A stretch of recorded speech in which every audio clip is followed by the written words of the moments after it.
Good afternoon or evening or whenever you're watching this. It's good to be with you again as we continue to follow up Sunday's sermon by looking at it in our life groups. On Sunday, I brought some reflections from the book of Kings. And what I brought was what I felt the author, the compiler of the book was wanting to do was to contrast the majority of the book, which is about kings, one after another, most of them a bad lot, with prophets, Elisha and Elijah. And we looked at two incidences with Elijah from 2 Kings 5 and then 2 Kings 6, where Elisha brought a different perspective. And the key was that everyone could see where real power lies. It wasn't with the kings, it was with God's people, his prophets. And out of that, I brought a number of key points.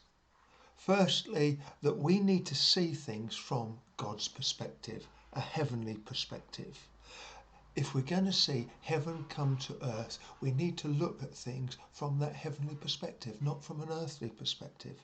And that power is with those whom God empowers, not necessarily those whom the world sees as powerful, not the kings, but God's people. And that everyone has a role in that.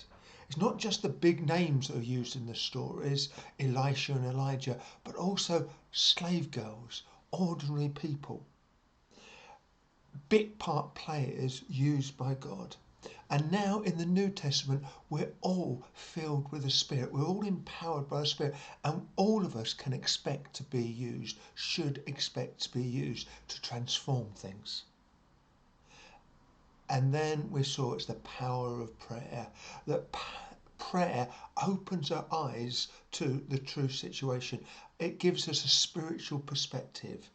Prayer is crucial and important. And I hope that you had a great time Sunday evening as we spent time as a church before God.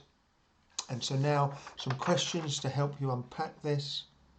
How can seeing things from a heavenly perspective change the way we look at events around the world? And can you give some specific examples of that? I brought out this from James's letter in the first chapter. He says, believers in humble circumstances ought to take pride in their high position, but the rich should take pride in their humiliation, since they will pass away like a wild flower. Why does James bring that distinction? How does this apply to us, especially in the context that I was preaching in the sermon? And then finally, why, in your opinion, is prayer so important? Have a great time discussing this. God bless you all. See you again soon.